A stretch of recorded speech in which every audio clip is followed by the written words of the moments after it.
Hey, this is Stephen Platinum, your friend in wrestling with Platinum versus Impact Wrestling's Victory Road 2021. I'm of two minds. That is the definition of ambivalent, by the way. Ambivalent doesn't mean not care. Ambivalent means you have two opposing thoughts on something.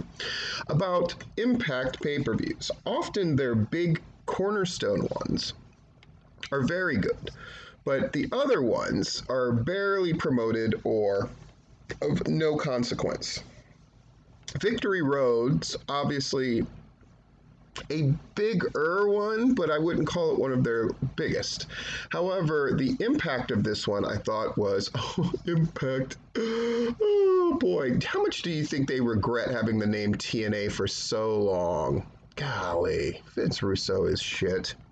In any case, the impact of this pay-per-view was far-reaching in more ways than one. I'm not talking about just the fact that they set the main event for Bound for Glory, which is their biggie, which was absolutely the right call and the coolest thing. And, Josh Alexander has proven himself to be great. Christian has proven himself to be a great champion.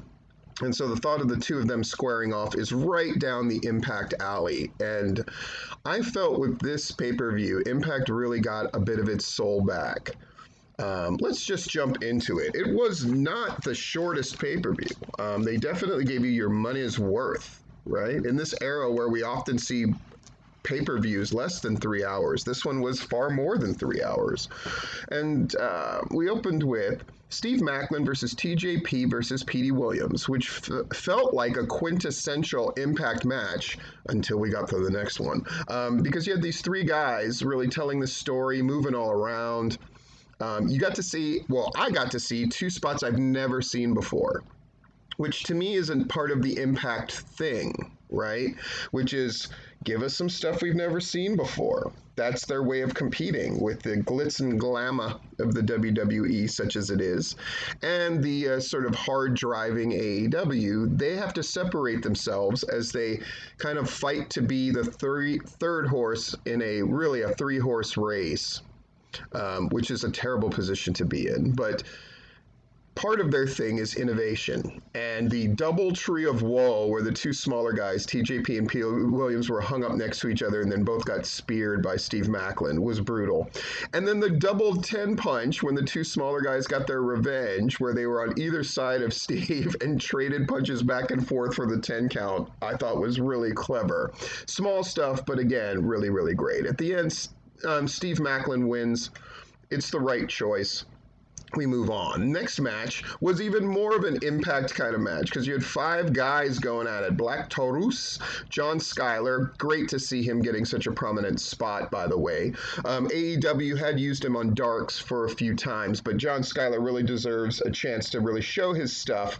AEW is not the spot for that right now for him, but Impact most certainly is. So it is lovely to see John Skyler there. Jake Something, Trey Miguel, and Laredo Kid.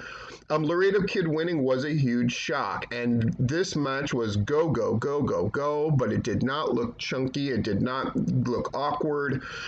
Everybody got their chance to shine. My favorite was Jake Something grabbing both Laredo Kid and Trey Miguel in choke slams, picking them up, but then twisting Miguel in the air and choke slamming Laredo on top of Miguel with that huge landing. Fucking love that spot. Big guys need to look at that spot that do choke slams, and they need to rip it off. It was great. And the finish, this top rope overhead belly to belly Spanish fly move where he landed in a Thez position by Laredo Kid, was mind-blowingly cool. God, I am praising the shit out of this pay-per-view. Don't worry, that's going to slow down for a bit until we get to the title matches, for the most part. Match number 3. They show a nice little clip highlighting this thing between Taylor Wilde and the influencers, who are Caleb with a K, Tennille Dashwood, and Madison Rayne. Taylor Wilde with a pretty good match with Tennille Dashwood. Eventually, everybody gets thrown out. And she's got Jordan Grace and Rachel Ellering at ringside for her to back her up. Eventually, everybody gets thrown out. And when that happens, the babyface should win, and the babyface most assuredly does. We get a clip thing showing why Eddie Edwards and Sami Callihan are teaming up. And we sort of tease this thing where Eddie Edwards' wife is also part of things. And that ends up being a very important bit of foreshadowing. Match number 4, Rohit Raju against Matt Cardona.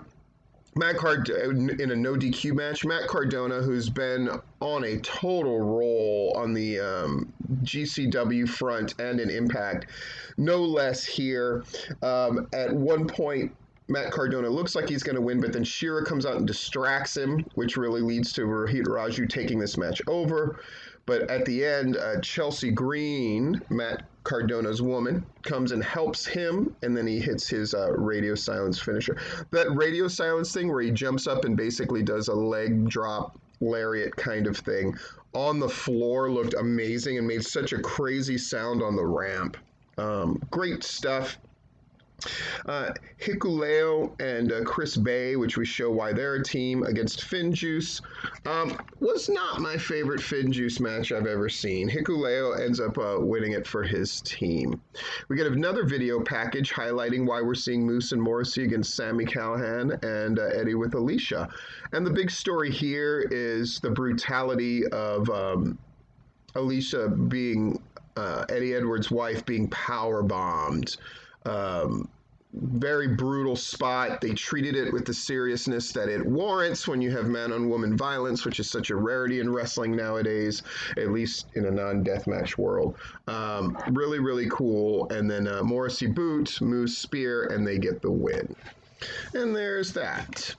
We get a video package of Rosemary and Havoc together, and Tasha Steele and her new team up with Sasha Evans. I like that they're setting up this idea that Sasha Evans is going to be her counter to the large and imposing Havoc. We get a match betwixt the two, Rosemary and Havoc being the women's tag champions.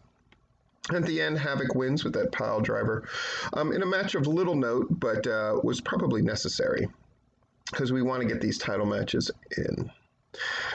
We get Ace Austin promo about how he's going to beat the Christian.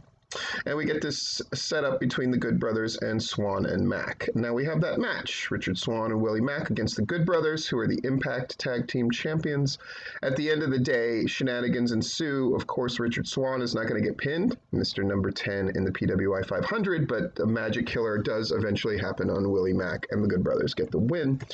Again, this is a minor pay-per-view, so we're not going to have title switches for the most part. But that doesn't mean they can't do good work in the meanwhile. And now the work really picks up. Chris Sabin and Josh Alexander really have a dynamite, fantastic match for the X Division title. At the end, Josh Alexander wins with that brutal-looking C4 spike, which is a double underhook pile driver. Brutal, brutal stuff. And then finally, Ace Austin against Christian, who absolutely kill it. They get in every story that they can in a way that makes sense, with Madman Pondo at ringside for Ace Austin, but Christian figures it out, hits the kill switch, super happy. Josh Alexander shows up, puts his title up, and it's clear that he's going to exercise option C, which is the X Division champion can give up their title at any moment to get a title shot for the world title. And so he calls his shot. He wants Bound for Glory, the main event. It's the right move to make, and it was a very good pay-per-view.